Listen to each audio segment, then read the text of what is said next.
नमस्कार, मैं हूं आपके साथ शिप्रा झा। बिहार में जहरीली शराब ने तांडव मचा रखा है। पुलिस लगातार शराब कारोबारियों पर नकेल कस रही है। सरकार भी चुस्त दिख रही है। मामले की गंभीरता को देखते हुए सरकार मंगलवार को शराबबंदी कानून लागू होने के बाद सबसे बड़ी समीक्षा करने जा रही है।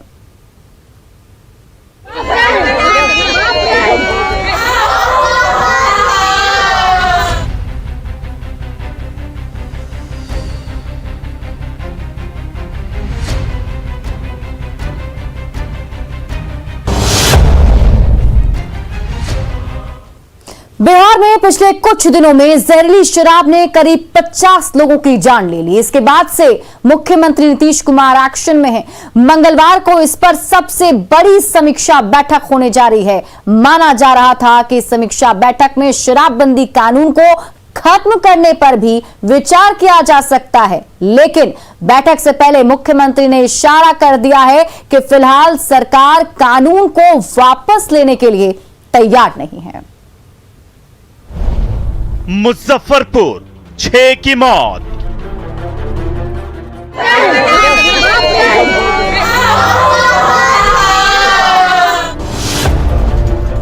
समस्तीपुर 9 की मौत।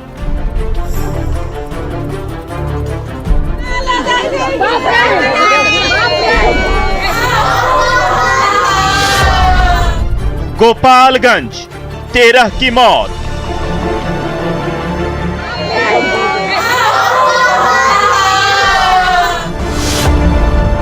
बेतिया 13 की मौत।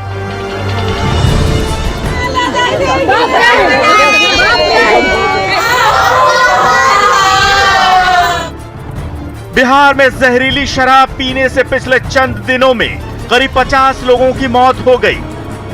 बेतिया, गोपालगंज, समस्तीपुर और मुजफ्फरपुर में जहरीली शराब ने सबसे ज्यादा कहर बरपाया। इसके बाद नीतीश कुमार लगातार एक्शन में हैं। मंगलवार को इस मामले पर सबसे बड़ी समीक्षा बैठक होने वाली है।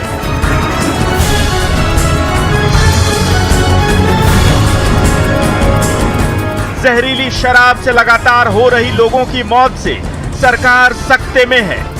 सरकार पर दबाव है कि क्या बिहार में पूर्ण शराबबंदी कानून को खत्म कर दिया जाए, लेकिन समीक्षा बैठक से पहले ही मुख्यमंत्री ने संकेत दे दिए हैं कि नहीं, फिलहाल ऐसा होना मुमकिन नहीं। अब तो इसको लेकर के इसको और ठीक ढंग से इसके बारे में प्रचारित करना चाहिए ना कि शराब कितना बुरा चीज है। पियोगे तो मरोगे, ये तो बहुत बुरी चीज है। अब कैसे लोग इस तरह का शराब पी रहे हैं और शराब कोई बिल्कुल गलत उसको मिलता है और उसका डेथ हो रहा है, तो आप सोच लीजिए कि कितनी गंदी चीज है। और हमने पहले भी कहा है और हमेशा लोगों के बीच में बातचीत होती रही है, कल भी इसकी चर्चा करेंगे और एक एक चीज का पूरे ढंग से फिर से प्रचार होना चाहिए ताकि सब लोगों को मालूम रहे कि दारू पीना कितना खतरनाक चीज है। भले ही सरकार दबाव में है, लेकिन सीएम नीतीश कुमार ने साफ संकेत दिए हैं कि शराबबंदी कानून को वापस नहीं लिया जाएगा। बजाय इसके नीतीश कुमार ने कहा है कि लोगों को जहरीली शराब से हो रही मौत से सीख लेनी चाहिए, क्योंकि शराब पिएंगे तो मौत होगी।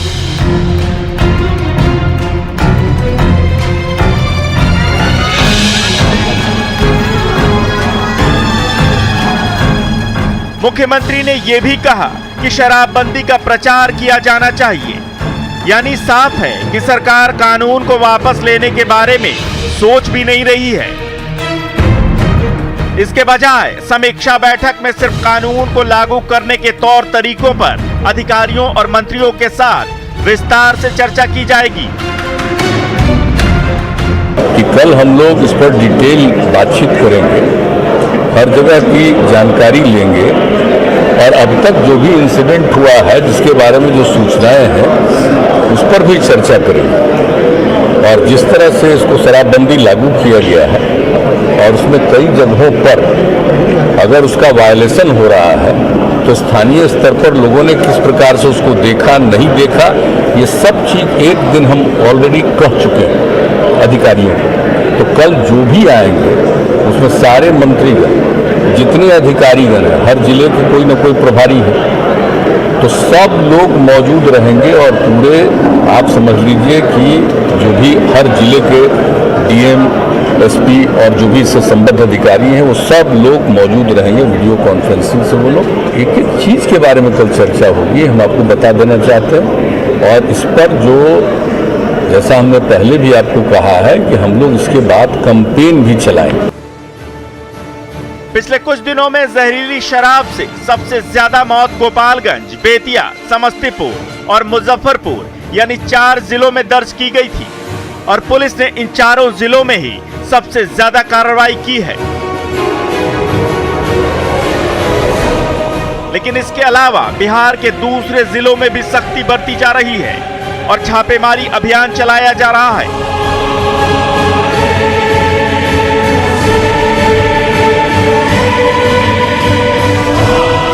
खासकर दूसरे राज्यों से सटे जिलों में चेक पॉइंट पर सख्ती ज्यादा है और बिहार में आने वाले सभी वाहनों की चेकिंग की जा रही है। पिछले दिनों बिहार के विभिन्न जिलों में जहरीली शराब पीने से कई लोगों की मौत हो गई थी। इस घटना को मुख्यमंत्री नीतीश कुमार ने काफी गंभीरता से लिया और राज्य पुलिस मुख्यालय के साथ ही मद्य निषेध विभाग की टीम को इस पूरे मामले में बड़े स्तर पर कार्रवाई का निर्देश दिया। मुख्यमंत्री के निर्देश का साफ तौर पर असर भी देखा जा रहा है। राज्य पुलिस मुख्यालय और मद्य निषेध विभाग की टीम ने बड़ी कार्रवाई करते हुए कई जिलों में छापेमारी अभियान चलाया है। जगह जगह दबिश दी जा रही है, शराब की भट्टियों को भी ध्वस्त किया जा रहा है। यानी सख्ती के बाद से पुलिस लगातार एक्शन में है।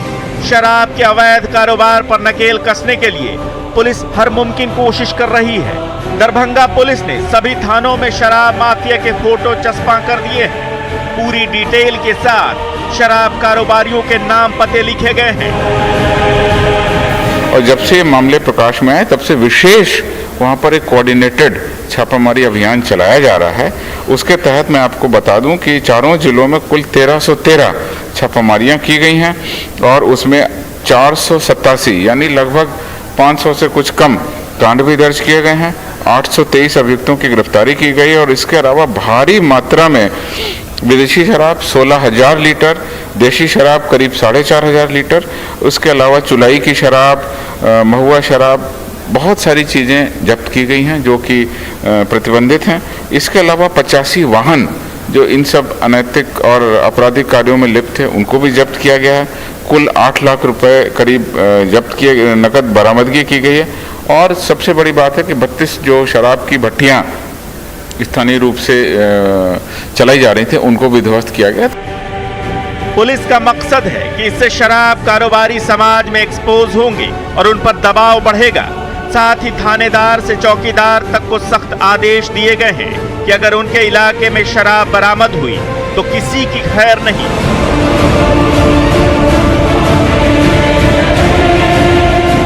कि इस तरह की कार्रवाई लगातार होनी चाहिए क्योंकि सतत और लगातार अभियान से ही शराब माफियाओं में खौफ पैदा हो सकता है और शराब का नापाक धंधा जो है वह बंद हो सकता है।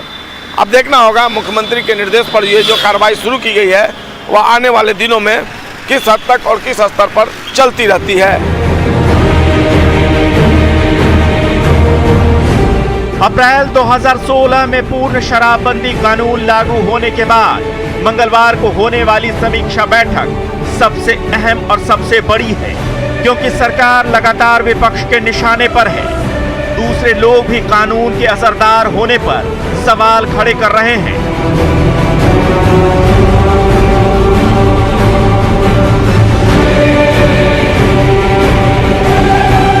भले ही यह फैसला नीतीश कुमार ने समाज, खासकर महिलाओं के हित में लिया था, लेकिन यह भी सच है कि इससे होने वाली मौत के बढ़ते आंकड़ों के बाद ये मांग उठने लगी है कि क्यों न इस कानून को खत्म कर दिया जाए।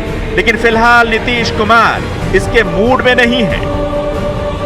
Bureau report, news 18।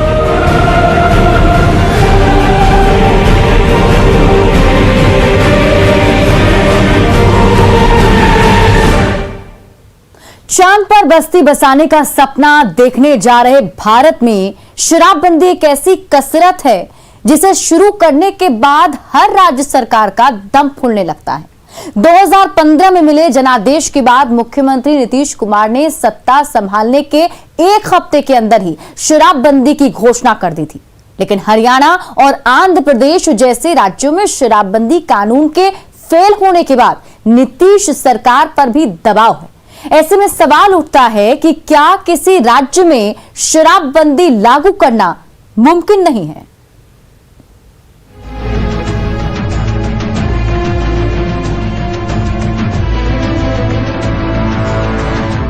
शराबबंदी की घोषणा की बदौलत नीतीश कुमार के लिए 2015 में सत्ता की राह आसान हो गई थी।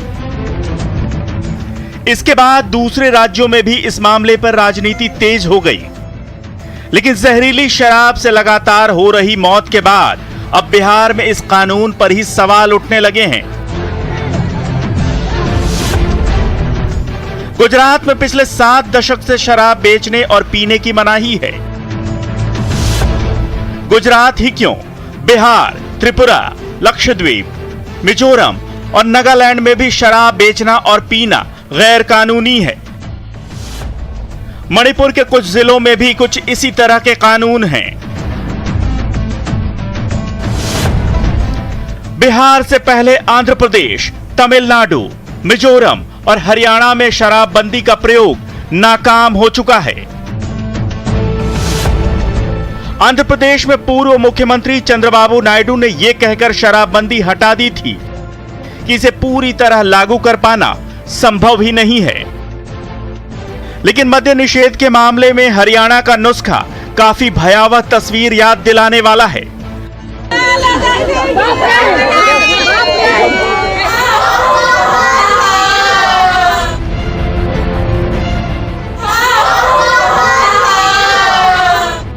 जब बंसीलाल हरियाणा के मुख्यमंत्री थे, तब उन्हें 2 साल के भीतर शराबबंदी के अपने फैसले को पलटना पड़ा था। हरियाणा के अलावा दूसरे राज्यों ने भी शराबबंदी तो लागू की, लेकिन सरकारी खजाना खाली होते देख ये पाबंदी हटा दी गई। हरियाणा में शराबबंदी से हुए राजस्व के नुकसान को अगर भूल भी जाएं, तो शराबबंदी के उन 21 महीनों के दौरान प्रदेश में 1 लाख के करीब शराब से जुड़े मुकदमे दर्ज किए गए थे। 13 लाख के करीब शराब की बोतलें बरामद की गई थी। बरामद बोतलों की संख्या ही ये बताने के लिए काफी है कि हरियाणा में तस्करी के जरिए कितनी बोतलें आई होंगी। वहां जहरीली शराब पीने की एक घटना में 60 लोगों को अपनी जान से हाथ धोना पड़ा था। तब विरोध के कारण प्रदेश के मंत्रियों का गांवों में जाना मुश्किल हो गया था। हरियाणा में शराब की तस्करी के लिए स्कूली बसों और सरकारी वाहनों तक का दुरुपयोग हो रहा था। गांव के लोगों का दूसरा ठिकाना थाने बन गए थे, जहां वे अपने लोगों को छुड़ाने के लिए पहुंचते थे। अब बिहार पर भी नजर डाल लेते हैं। हरियाणा की ही तर्ज पर बिहार के साथ भी कई राज्यों की सीमा लगती है। इसका सबसे बड़ा फायदा अपराधी तत्व उठाते हैं। शराबबंदी वाले राज्यों में सबसे बड़ा संकट इसकी तस्करी से ही होता है, जिसे रोकना आसान काम नहीं। ऐसे में शराबबंदी के दौर में गांवों में घर घर में शराब बनाने का सिलसिला शुरू हो जाता है। जहरीली शराब कहां से बनकर लोगों के हलक तक पहुंच पाती है, ये पता लगाना प्रशासन के लिए चुनौती बन जाता है, जो इन दिनों बिहार में हो भी रहा है। तो कहीं न कहीं व्यवस्था में कहीं न कहीं गड़बड़ी है, कहीं न कहीं ढिलाई है, निचले स्तर पर कम से कम। तो अब जब थानेदारों को, चौकीदारों को, एक्साइज अधिकारियों को नीचे से पूरा अगर टाइट किया जाएगा, ऐसी हर घटना के बाद समझा जाता है कि लोग सस्ती शराब को लेकर सावधानी बरतेंगे और शराब से मरने वालों की घटनाएं सामने नहीं आएंगी। लेकिन हर कुछ महीने के दौरान किसी न किसी जगह जहरीली शराब से दर्जनों लोगों की जान चली जाती है।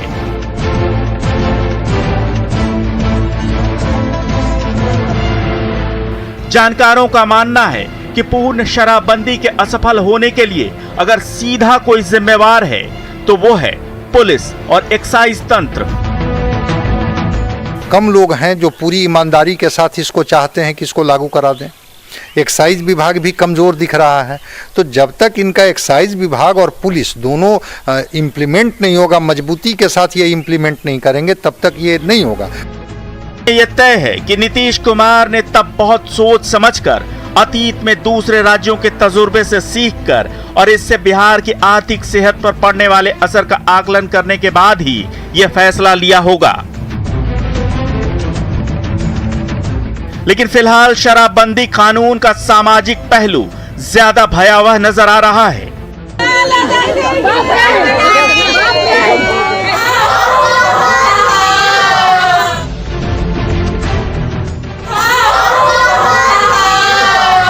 हरियाणा में बंसीलाल अगर विकास पुरुष थे तो बिहार में नीतीश कुमार विकास कुमार हैं।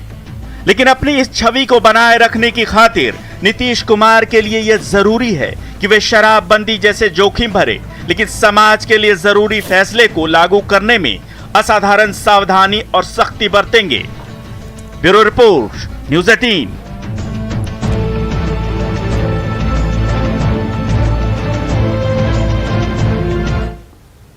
हमारे इस खास कार्यक्रम में अभी के लिए बस इतना ही। आप देखते रहिए न्यूज़ 18 बिहार झारखंड।